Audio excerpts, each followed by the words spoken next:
Чайок лясний у ранішній тиші, звініть удаль пливе, як пошум спілої ніви, як зорний піразвон, мелодія душі, моє яйчиний спів, високий і правдивий.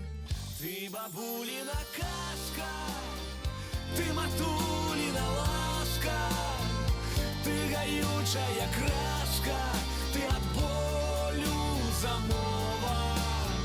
Хлеб на чистым обрусе, храм, где Богу молюся. Ты душа Беларуси, белорусская мова. Успомним, кто мы есть, что мы господари у єдності людской, а не у затятой змове. Давайте говорить народной на своей, на белорусской мове. Ты бабулина казка, ты матулина ласка, ты гаючая краска, ты от болю замова. Хлеб на чистым обрусе, храм, где Богу молюся. Ты душа Беларуси, белорусская мова.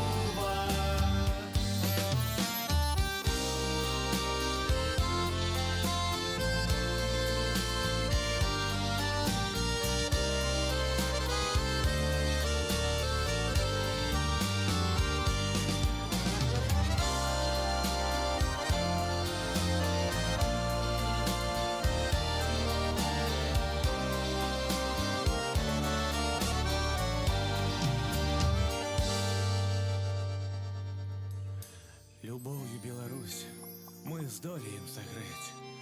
Родимая земля моего життя основа.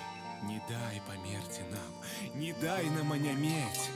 Мы будем жить дотуль, покуль живая мова. Ты бабулина